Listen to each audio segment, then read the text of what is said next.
Where have we been? What has been the vibe? Missing? Um, yeah, missing in action.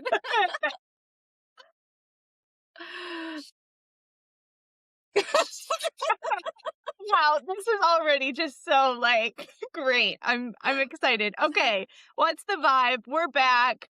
Last time we talked about Kate and the Kate conspiracy, and then we took a couple days off. A couple years because I was blonde. I had different glasses. You went on a hell of a health journey. We both left our toxic job. Oh my gosh, we're not even working together anymore. It's so sad. That is so sad. That's the saddest part of it. We've But we've changed made it work. venues. Yeah, no, yeah, not even in the same building. People might not know that we actually live 45 minutes apart. Yeah, so before it was a real commitment to get together. We're trying to be committed, but in a different way. Yeah, make it easy as possible on ourselves. Yes, and still be able to tell the stories and still have fun. I have 2 years of data that I'm like, "Oh, I gotta tell Katie this." I can't wait then. This is gonna be great. What's been new with you? Anything else exciting before we jump in? Well, like I mentioned, starting a new job, my work-life balance, mwah, so much better. Love it. It went from a manager that told me 45 hours a week is the expectation to maybe I hit 32 and I Yes, feel queen.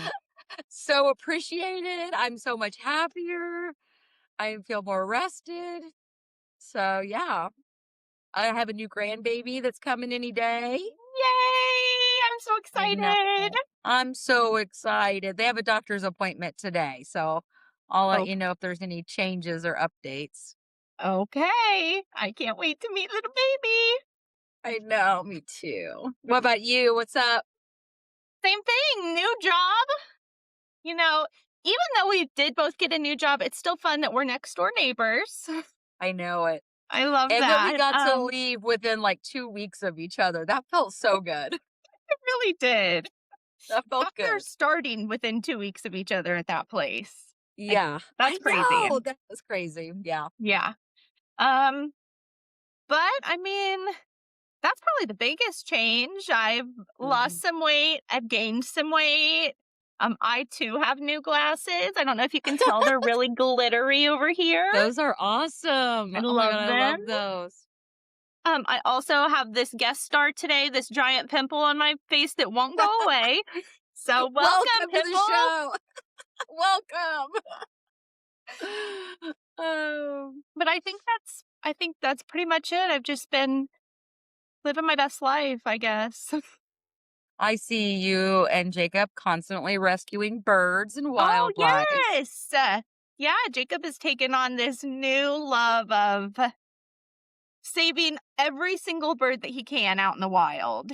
And he just I've takes me seen with him with him. some birds that I would have ran from, like just holding it.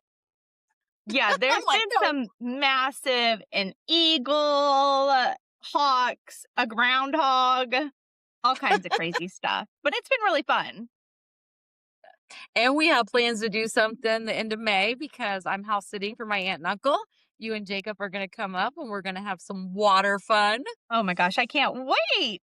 I know. I'm so excited about That's that. going to be a great time. My aunt Julie texted me last night and was like, "Send me your grocery list." Oh my! Aww. I know. I know. I'm excited. And we're gonna eat good. It's gonna be fun. It's going to be so fun. Oh. All right. Well, it's been just over 2 years since the episode has passed. So I don't know if we remember how it goes, but what's the vibe, Amy? My vibe today is sisters. Ooh. Yes, I don't have any. And if Oh, this is what it's like, I don't want any. I have 3, so I'll let you know. Okay, yeah, tell me at the end if that's the vibe you guys give off or not. Okay. It's sisters. It is shared mental illness, Oh, and it is Hollywood movie. oh, fun. I Okay. know. So this is how I found out about these sisters. Do you know who Kate and Rooney Mara are? Yes. No. No. Okay, I only know. Well, I mean, I know who both of them are, but I've watched Kate, and it could be Mara or it could be Mara because Okay. I've heard it said both ways. Kate, I'm gonna say I'm gonna mix it up probably. I'm not even gonna commit, but That's fine. Kate Mara or Mara was in American Horror Story season 1, and I used to really be obsessed with American Horror Story. It's a good And show. she Yeah, you never It's a watched great it? show. I like it, yeah. She played like this bad character, like she was the affair partner for the husband. And when she first started, like appeared on my screen, I was like, I hate her. Oh, But the more I watched her, I'm like, I can't take my eyes off of her. The way she acts, she has a unique look. Like I just was really interested in her. Well, recently, within the last week and a half, because I just threw this together because I'm like, I have to know more about this. And so therefore Katie has to know more about of this. I course. saw her do an interview, and her real life sister, whose name is Rooney Mara, are starring in this movie, and it's called Bucking Fastered. Have you Okay. heard of it? No. I tried to look up the release date. It's like I think they're still filming it. Okay. Okay. So new, Yeah, new. new. Like I don't even know when it's going to be in theaters. But it's called Bucking Fastered, and it's loosely based on real life twin sisters, Freda and Greta Chaplin. I love them already. Freda and Greta. Freda and Greta Chaplin. And they were born in Tang Hall, York in 1943. So, Katie, I got to tell you, I paid $10 to get this documentary because you can't get it on YouTube. You can't get it anywhere. But I wanted to try to know more about them. And I could have rented it for 6 or bought it for 10. But I was like, just in case after I'm done, Katie's like, yeah, let me see that. I'm going to buy Oh, it. thank you. Yeah. Yes. Yes. Yeah. That's what true friends do. That's right. You'll pay the extra $4 in case she wants to see it too. Thank you. Okay. So this is where I got a lot of the information. And also I struggled because York, Tang Hall, York is, I think, in England, Okay. based on my Are we talking British A? Or that's Canadian? yes. No, yeah, we're talking British like, the baby's in a nappy. And I don't know what that means.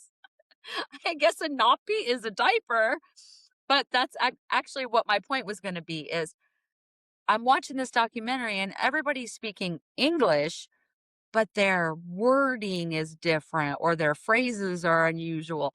So I did the best I could with all of this. Okay. Okay. Okay. But let me tell you, you're thinking, oh, twins, which I kind of have a secret obsession with twins anyway.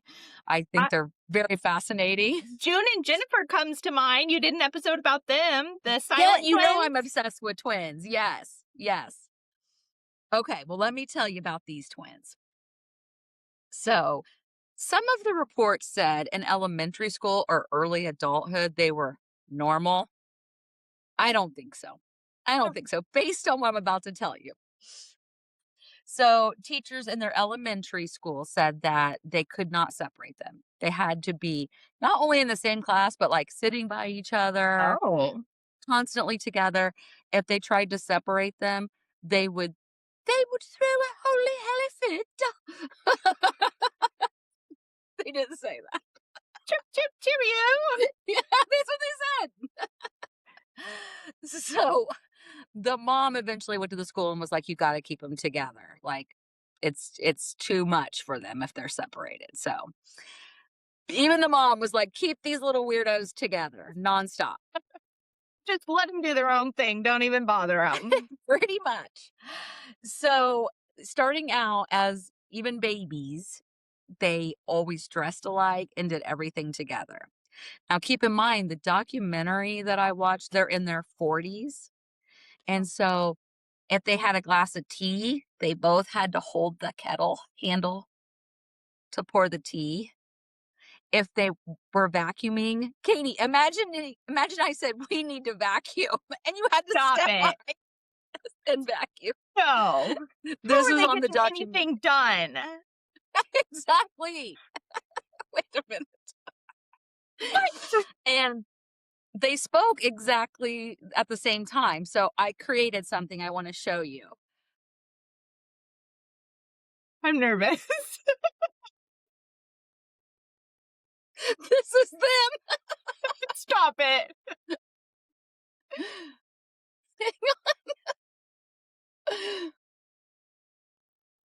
Want to do it? No, I don't want to do it. I don't want to do it. We're talking at the same time? The same words? The same words. So imagine I'm trying to learn about them, watching this documentary. They didn't have any other friends. They only had each other, but they also only ever said the same thing. What? They don't have their own individual thoughts? No. So if the reporter was like, "Do you want to go outside?" They'd be like, "I don't want to do it." No, I don't want to do it. Okay, that kind of creeped me out. You and a couple other people I'm about to tell you about. Okay. So at they left school at 15. You can imagine it was probably a little hard. What were they holding the same pencil, doing their homework? One assignment, like, One assignment. to the two of them? Because they really only had one brain between the two of them. Now, these guys aren't So conjoined twins, right? only in their brains. Okay, okay. That I'm glad you said that because when the video camera showed them walking, they kind of shuffled like at the same time. And when I tell you in their 40s they were still dressing alike, it wasn't like all black or something that would blend. They'd be wearing like a bright red dress and a green purse. And that's why I put my scarf on Oh, so because, they're very eccentric. yes, very loudly dressed, very eccentric. But they'd be like, I don't like people looking at us. And well, then stop wearing crazy stuff looking identical. Right, you're like intentionally drawing attention to yourselves. Exactly. So they had a neighbor at their parents' house, and his name was Ken Iverson. And he was a lorry driver. Do you know Oh, what that is? is it a taxi, Mom? It is a truck driver. Oh, a truck driver. Okay. A truck driver. But they both became obsessed with him. And I almost wish it would have played out because what was there if he would have been like, yeah, let's go on a date. What then?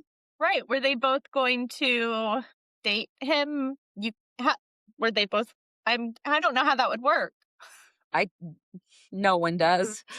So they began like he would come home from work and can you imagine this? They'd just both be standing there at his door. No, I cannot. And if that happened to me, I would just turn around and leave. Yes, pretty much. They would sometimes attack and scratch him if he wouldn't pay any attention to it. Yes. Then like he would try to be at work, they'd show up at his job. Then he would be like driving his truck and they would both jump out in front of his truck. They were like haunting this man, but They they're were alive. Yes. Well, I think so. So so he's like at the end of his rope. Obviously, these two creepy twins are just everywhere he is, dressed alike, saying the same thing. We'd like to have sex with you. I'm just Babe. kidding. It was weird. So he's going to the police about it. And it took like months and months and months because the police, even keep in mind, one, it's the 80s, maybe late 70s.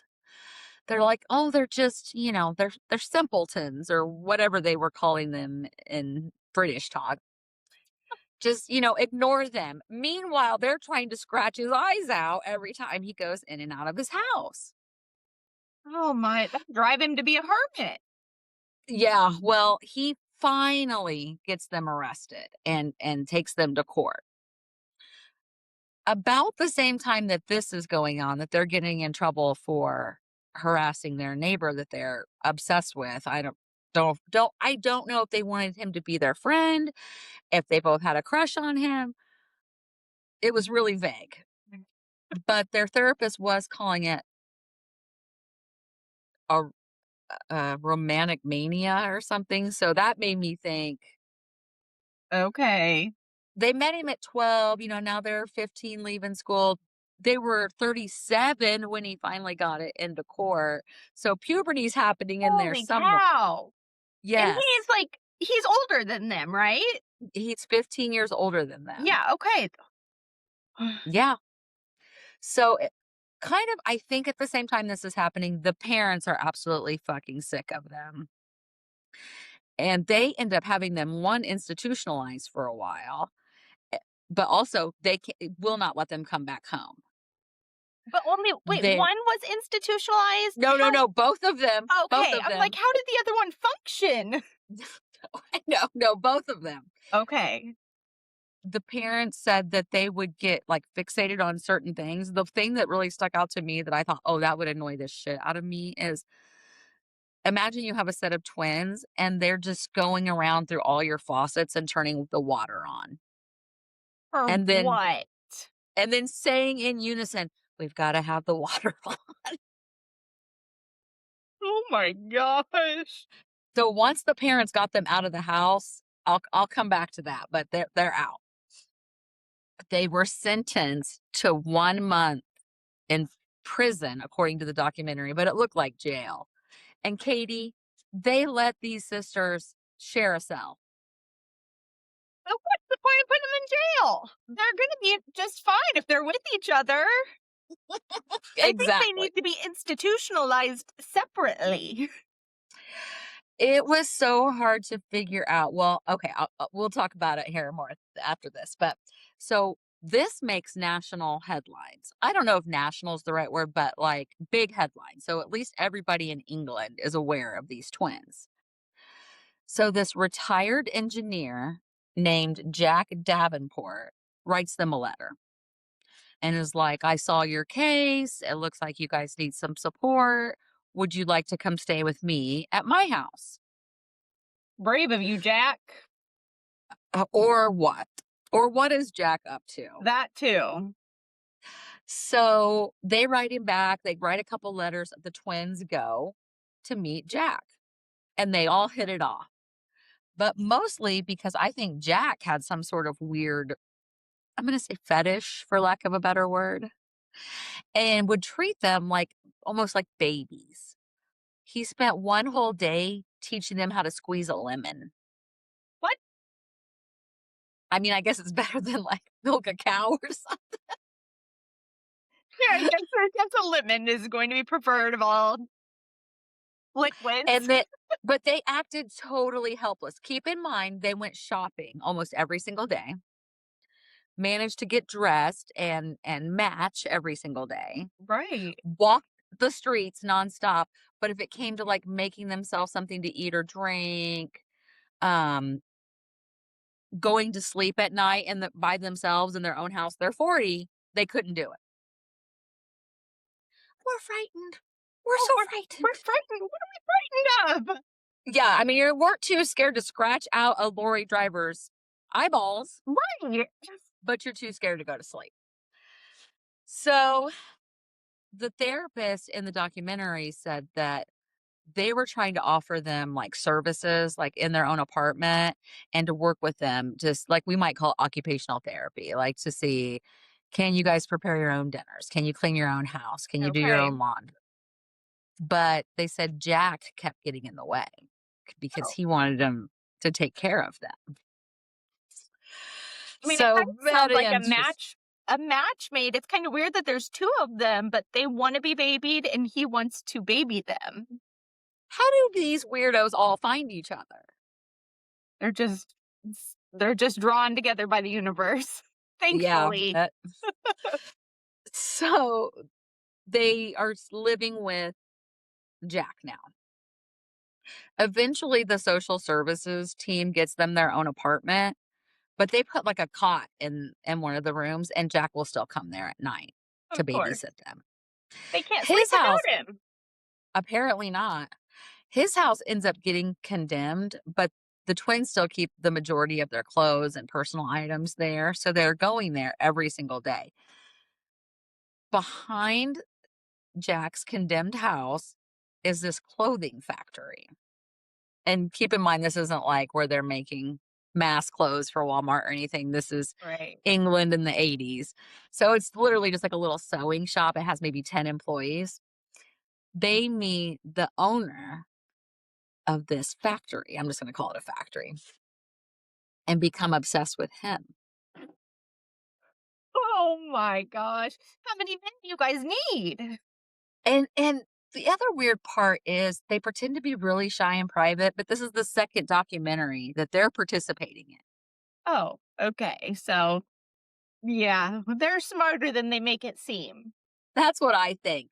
But then I got so uncomfortable when it showed this shot of them walking into the factory and they were both like, yeah, like looking all shy and cute. It Oh. reminded me of like if a 6-year-old has a crush on their teacher or something. Ugh.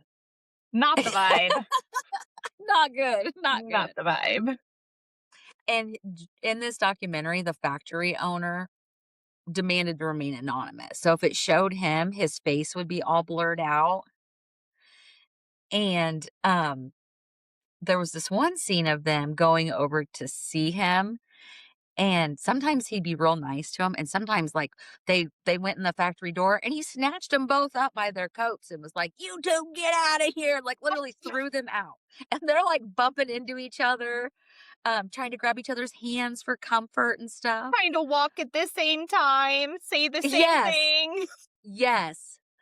So, they go over there, and the film documentary camera's, like, up in Jack's apartment pointing down to where they're all standing. And they have matching outfits on, and they're both carrying a brown teddy bear.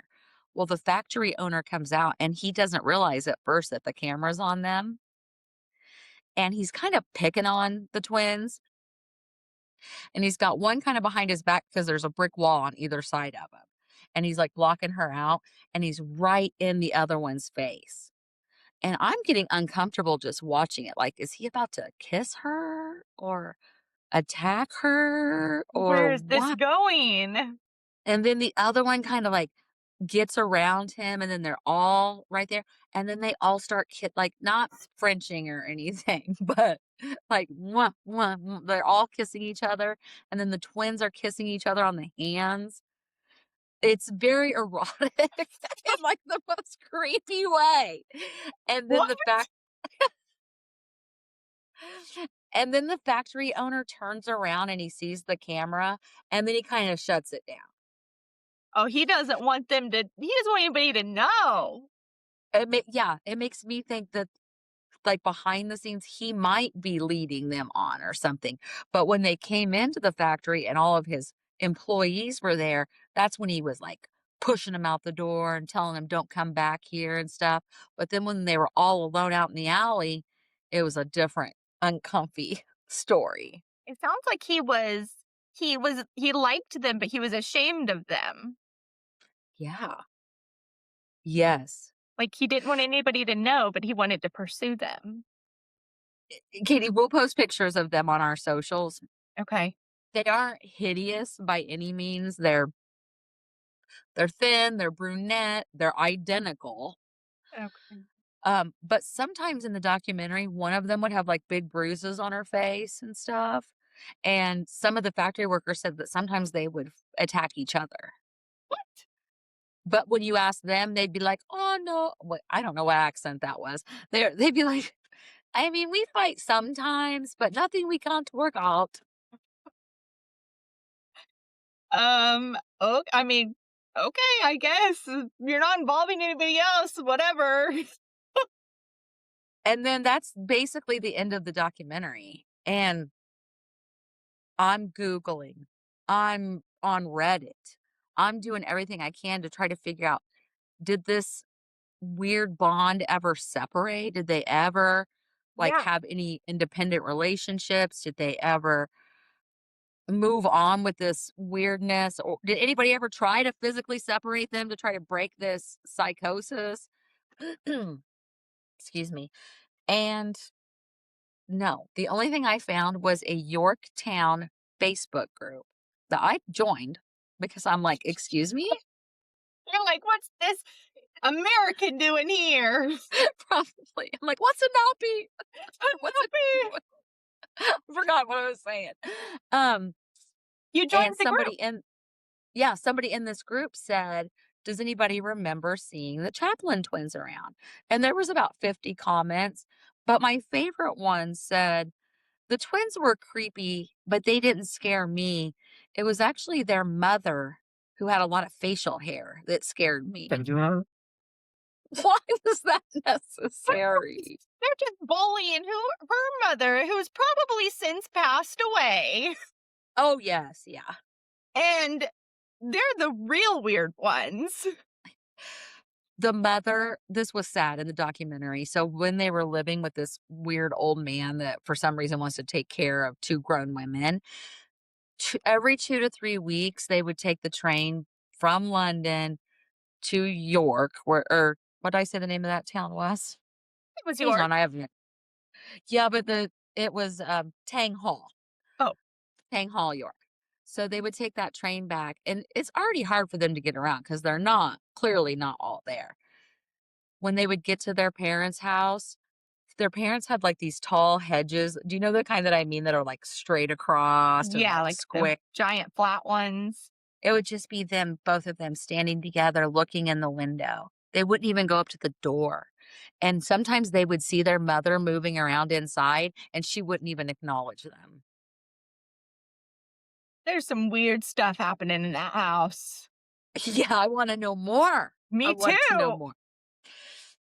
If there's anybody from York that will like our podcast, I would love to know more. Send us a DM, comment below. Please. I do have the ending of Greta and Freda. Oh, Greta died in 2007 from ovarian cancer at age 64. oh, that's so young. I know. Freda lived another 13 years, dying in 2020, but in everything that I could find for the 13 years that she lived without her sister, unless it was a blizzard, unless she was sick herself, she went every single day to the cemetery and laid on her grave to the point that there was a Freda-shaped imprint on the Stop ground. it. When she died, she left her entire estate to an animal charity. Wow. I am very surprised that she lived that much longer than her sister. Yeah, yeah. But it said that her care team that she had surrounding her the last years of her life said that she constantly talked about her sister and what they should have done. Like, if we would have went to the doctor sooner, she'd still be alive. If we would have treated it this way, she would still be alive. Um, she finally didn't talk in unison with somebody else, but was still very much obsessed with her twin sister. Wow, I wonder what that had to have been a very difficult transition for her. Like, that'd be like losing a limb, I think. Yes, yes, yes. How do you vacuum now if you don't have somebody else to Hold up the rest of the weight. exactly. She probably had to relearn to write, to speak. I I just think twins are They have this interesting. weird, like, energy that connects them that's just Yeah. That baffling. is the story of Freda and Greta Chaplin. What would I you say that vibe was? I can't wait to see pictures of Freda and Greta. The vibe for them was one and the same. Codependent. Yeah, codependent for sure. There was no independent. And I'm curious to know more about these men, like, I think they were because not all men, but always a man. always. Always a man. So tell me what was in it for this old man to try to take care of adult mentally challenged women? Just the goodness of his heart in his condemned house? I don't buy it. No, me And either. then I do think Ken Iverson, the original man, I do think he was completely a victim. Yeah, it The f sounds like it. the factory owner, you knew they were stalkers. You knew they were itching for somebody to love. Ah, the 2 of them. And the way he treated them when he didn't know the cameras were watching, he was on some bullshit, I Yeah, think. that sounds like a tell to me. So I'm interested to see what the Mara sisters movie is gonna be like. Yeah, yeah, no, we'll have to keep our eyes out. 'Cause maybe we'll go Yeah, see it, give an yeah, update. if you see it out before I do, please tell me. Okay, I will, I definitely will. That's all I got. What is your vibe this week? My vibe, Amy, is evil. Okay. My vibe is unsolved. Oh, okay. My vibe is local, Oh, yes. and, my vibe, I believe, is getting away with it. Okay.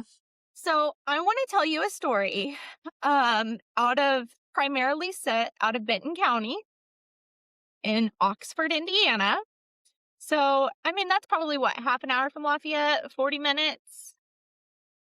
Yeah, depending on where you're at, 20 to 40 minutes, Yeah. yeah. Okay. So I want to tell you about a little boy named Nicholas Zavala. Have you heard of Nicholas at all? No. Okay. I feel like I should have. I'm trying to search my memory bank, but nothing. Maybe as I tell you more, you'll be familiar with it. Okay. Um, Nicholas, his story actually starts in Illinois in a town called Peotone. He was born September 9th of 1990 to his mom, Cindy, and his dad, Nicholas, who's named after his dad. The story really starts, though, in 1997 when he's 7 years old. He's living in Peotone with his mom, who I believe is raising him as a single mother. She also has three other children that are older than Nicholas. She has Francisco, who's 11, Santiago, who is 9, Nicole, who is 8, and Nicholas, who is 7. So very Ugh, close in age. yeah. Um, and she was really struggling to raise these children on her own. She was struggling with alcoholism, Mm. and her two oldest boys were just incredibly misbehaved. Um, at one point, Francisco, who, mind you, is 11, gets sent to juvie Oh. for chasing another child with a knife. One of her children or just another child? Just another child. So she, like, the boys are having fist fights, not Nicholas, but the two older ones. They're staying Mhm. out late, and I mean, they're young. Um, and she's just kind of fed up. So, something that I guess I've never heard of, but something that Cindy does is she calls DCSF herself and says, I don't know what else to do. Is there some sort of boot camp that we can send Francisco and Santiago to? Please help me. Wow. So, I mean, that was probably really hard. Yes. I'm not a mom, but I can only imagine that that would not be easy to. She was out of options. Right. Oh.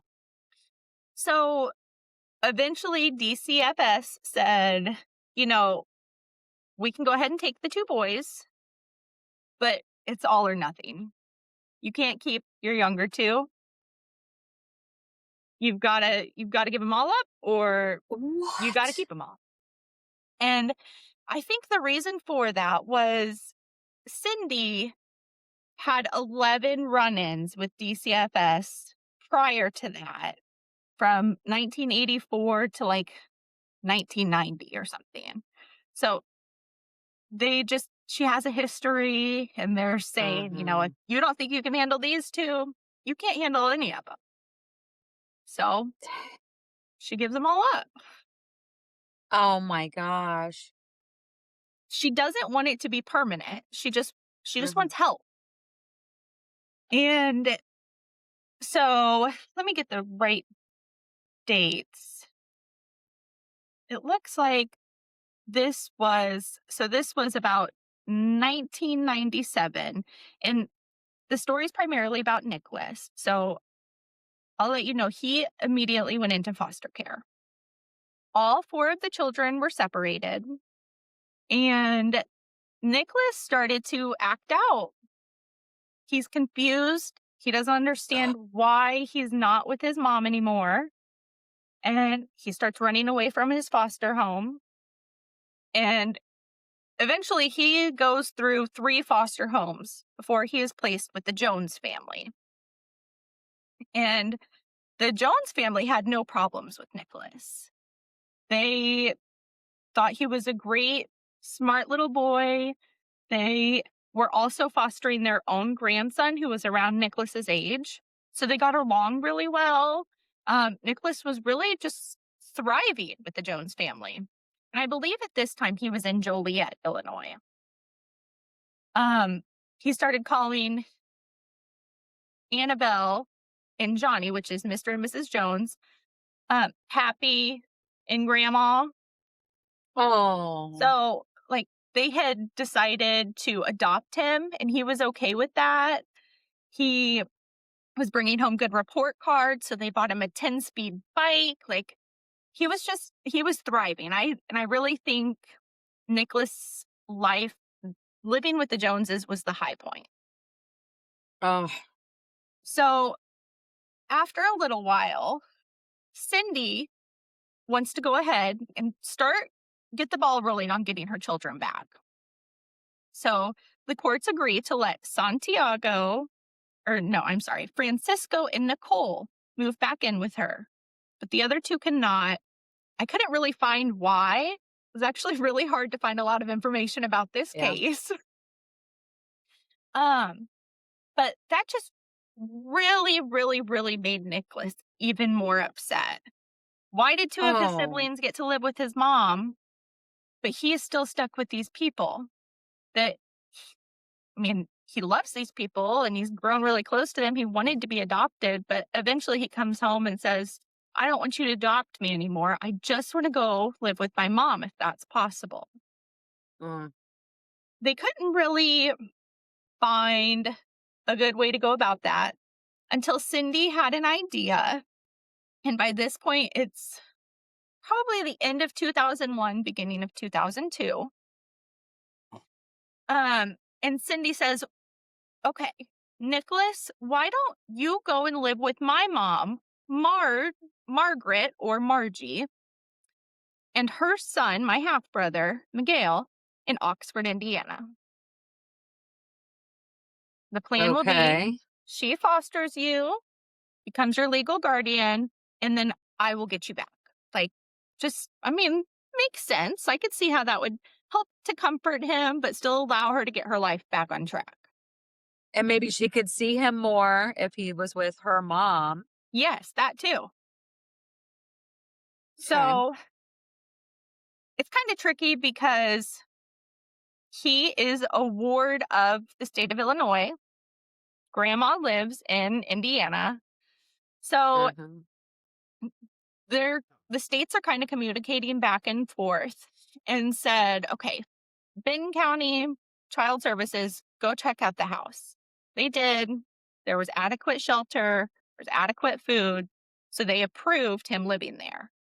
Grandma just had to take parental classes or parenting classes by law to foster him in the state of Indiana. Mhm. So in the meantime, Nicholas moves in with Margie and Miguel. Okay. Okay.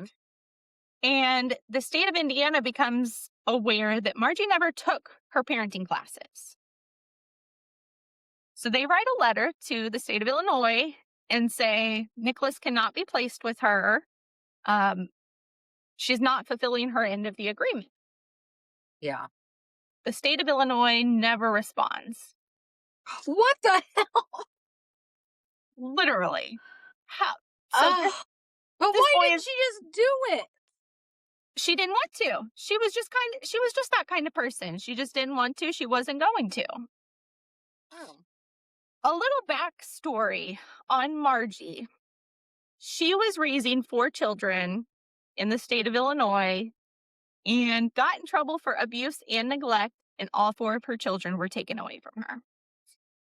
Well, she was never going to be approved. I What? know. And why would Cindy, as Nicholas's mother, think that it's a good idea for Nicholas to go and live with her if she grew up with her abusing and neglecting them? Yeah. And I don't understand how Cindy got half of the kids back. She must have been meeting some criteria, but couldn't just get Nicholas herself. And I Right. don't even know where this is going. I know. Um, so Nicholas, this is February of 2002. He moves in with grandma. He starts going to Benton County schools. Um, Teachers and friends say that he was a good student. He loved playing outside. He always listened. Like, he never really caused any problems. Um, he would go to church in Oxford by himself every single Sunday. He would Oh, the Joneses introduced him to religion. And he enjoyed it. So he would walk around the block to the church, and he never missed a service. He would sit in the back all by himself. oh, So, I mean, this is a good kid he's been through a lot. Like, yes, yeah. I'm um, worried about him. you should be. Ugh. Um, okay, so Nicholas continued through the remainder of the school year, and then he was entered into summer school, and he liked it. He liked being at school. He didn't like being at home. He Oh. at first was like kind of bragging to the other kids about his street smarts and that he was connected to a gang and all this kind of stuff, until the principal just kind of shut it down and said, if you want to be here, we've got to be on the same page. And that really just kind of turned him around, and he didn't want school to end. Okay. Yeah, He loved it. So it was his safe place. yeah. So, towards the end of June, when summer school was coming to an end, his teachers and friends say he became really withdrawn, really quiet, really depressed. And they think it's because school was ending and he was going to have to spend 2 months at home with no escape. Mhm. Yeah. Uh, What the hell's going on with Margie and Miguel? well, some of Miguel's friends said that they witnessed Margie punishing Nicholas for things that he had done. The punishments, though, were not just your normal stand in a corner, no TV sort of thing. She would make Nicholas hold a rag to the wall with his forehead, but his feet would have to stay 2 to 3 feet back. So he's leaning into this wall, holding up What a the rag. hell?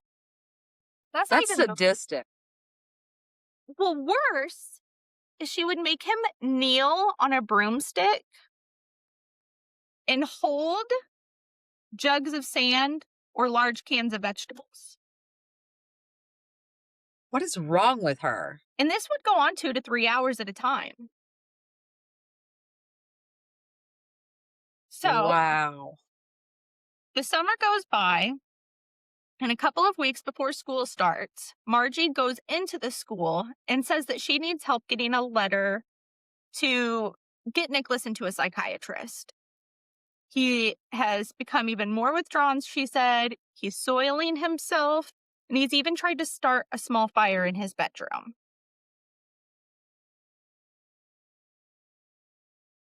On Where the hell's mom?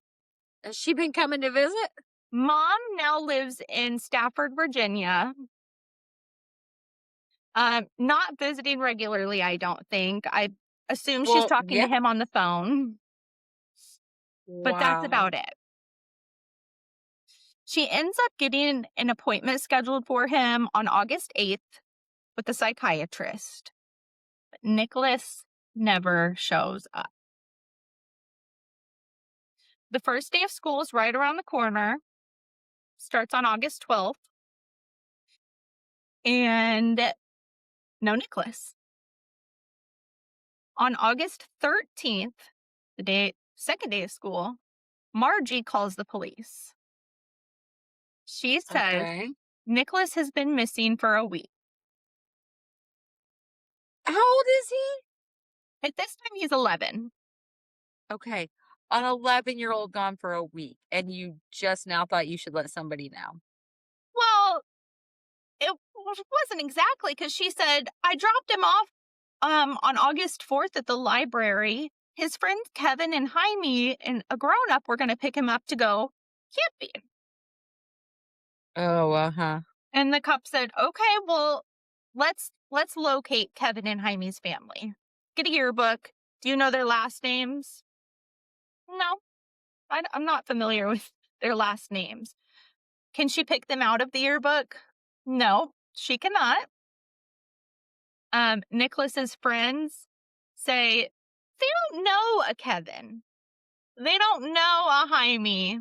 That's not a kid that's kids that have ever been to their school. Like, no. Grandma didn't want to meet anybody that was gonna take him camping. Just a lie. Just a Exactly. lie. Lies. Lies. So this is where my timeline gets a little crazy, because August 13th, she reports him missing. That same day, they put him in an Indiana database, not the National Center Missing and Exploited Children, just like an Indiana database. So they're not really getting like any leads or anything. In September, Mom comes home and takes a lie detector test and passes. She doesn't have him. She knows nothing of what's going on with him. Um, Also in September, Cindy's sister, Donna, so Nicholas's aunt, goes to visit Margie because she wants to help. She wants to know what's going on. Where is Nicholas? Like, she knows her history. This is not adding up. Mm-hmm. And when she gets to Margie's house, she goes into Nicholas's bedroom and it's empty. No clothes, no toys. He has a waterbed that's been taken apart. What the hell? If your child is missing, You don't just start packing up. you're like, oh, he's never And coming back. the only time I've ever seen that is when a parent or grandparent or family member or has done something with the child. They're What, you guilty. just need the space? You can't even fake it for 6 months so that you can not be under suspicion? Seriously, like, who taught you to do a crime? These are terrible criminals. Terrible. Oh.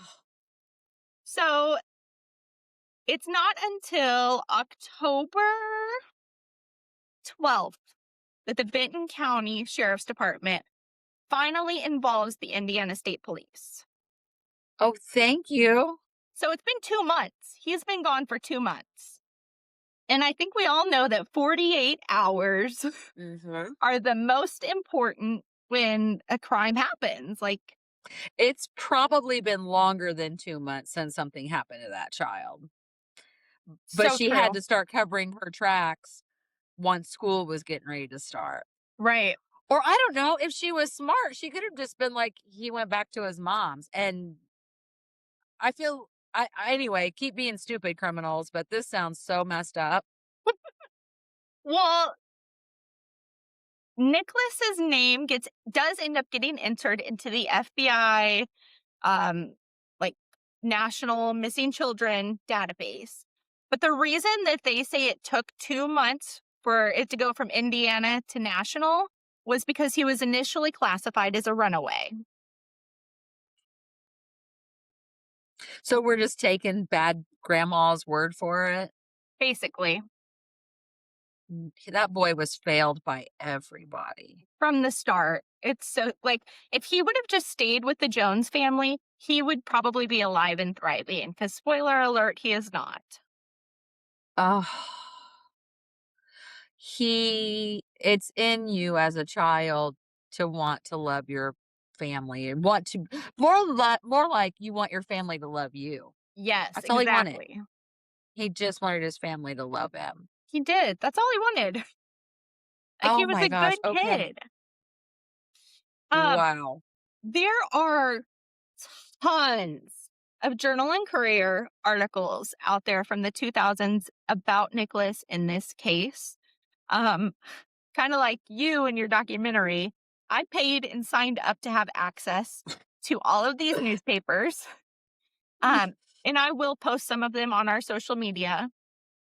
Oh, But good. I wanted to read a little bit to you because on October 11th, students at the Benton County schools wrote letters to the Journal and Courier Oh my gosh. asking for help. So I won't read all of it, but this one says, should all the kids of Benton County be frightened?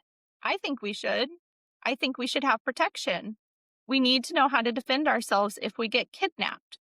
Oxford possibly should have more police. Um, That is just one of like it looks like 8 letters that were published. Um, wow. and they're all so tragic and sad because even these kids are looking around like, why is nobody doing anything about this? Was he ever found, Katie? He was. Yep. So I'm Oh, coming okay. to that. I'm It's sorry. okay. Sorry. It's okay. I'm so worried. Um, I think his classmates were really scared because Yeah. this was the same time that Elizabeth Smart was abducted and Michelle Mm, Knight.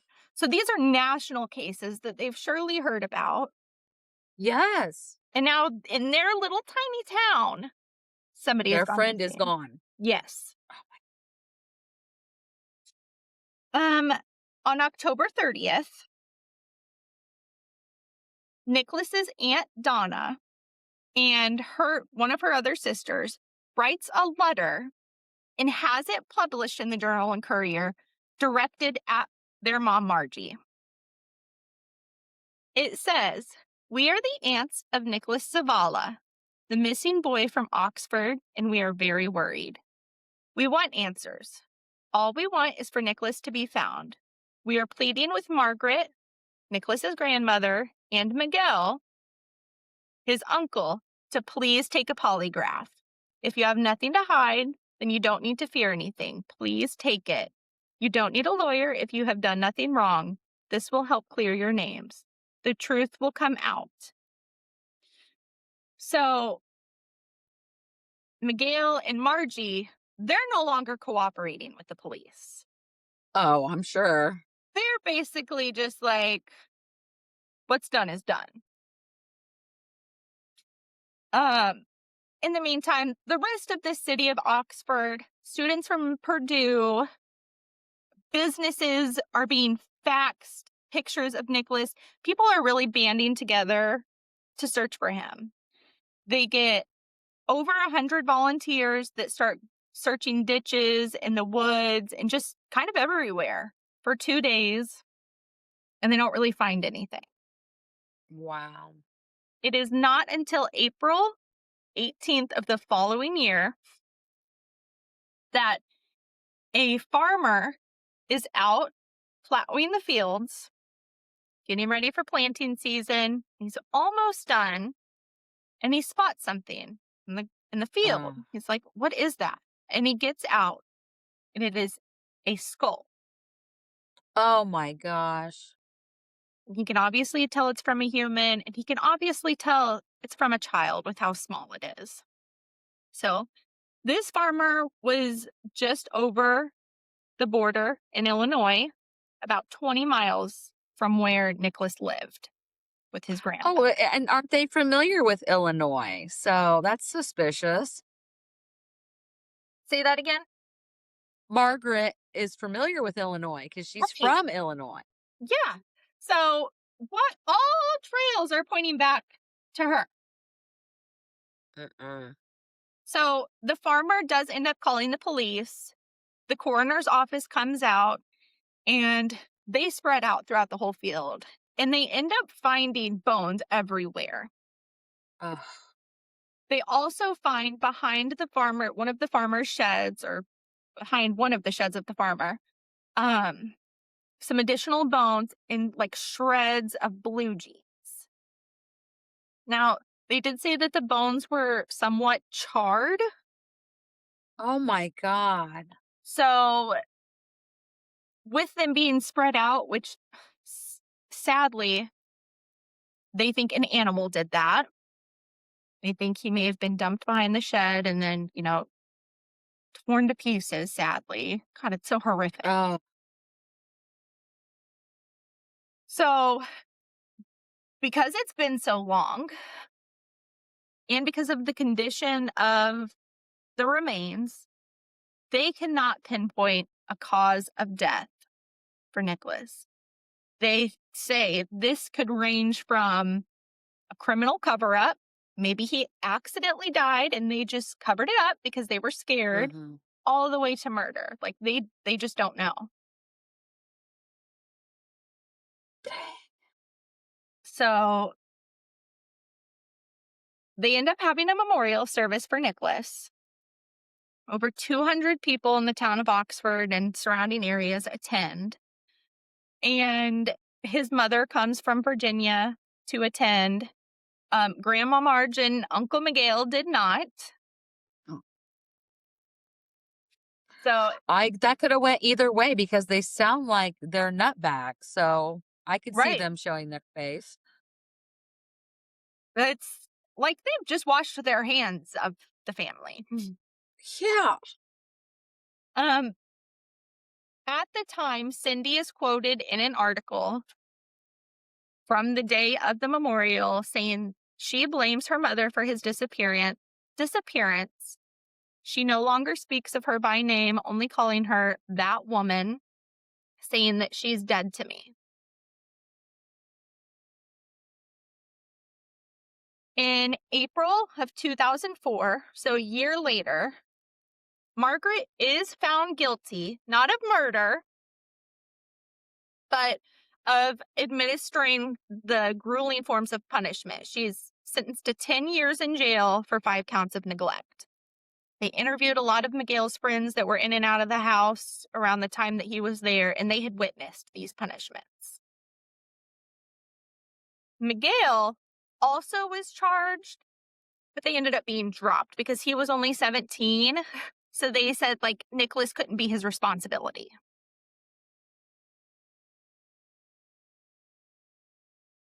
What do you think happened to Nicholas? Mind you, it's still unsolved to this day, but I have theories. Based on what I've just learned, which I fully intend to do a deep dive. What is Margaret's last name? William. Is she still alive today? She is not. What was the last name? I was talking over you. Sorry. Margaret Williams. Margaret Williams. And is Miguel's last name Williams too? His last name is Campos. Miguel Campos. I mean, I suspect that the punishments went too far. I mean, it could be anything though. She could have starved him to death. She could have strangled him. She either neglected him to death or she beat him to death. Who knows? But she's definitely the one. And Miguel might not have felt I mean, I'm not on his side or anything, but he might not have felt he had the power to do anything about it because he is only 17. It's not like he could get his own place. Right, I that's mean, I guess true. he could, but gosh, was there nobody he could talk to? Did he go to high school? Like, there's probably so much more that we won't know because of privacy and stuff, but I wonder if Nicholas ever told a teacher because some of the stuff that Star's little kindergartners tell her, kids talk. They do. So it's like, did nobody know? So, I have a couple theories. Yeah. Katie's creeping. I get deep into the stories. Yes. I be Yes. looking at obituaries, at Facebook Mhm. comments, old pictures. Like, I want to know everything. Who is tied to this? How are they tied to it? Yes. Especially if it's local. Like, do I know somebody that is touching this story? Yes. Do you? Well, a little update. Okay. Marge passed away about 4 years ago, from what I could find. Cindy and her other children and some of her grandchildren are living in the Illinois area again. And based on Facebook posts, they were civil and a family again before Margie died. No. Yep. She had a relationship with her mother again. Now, I want to I am mad.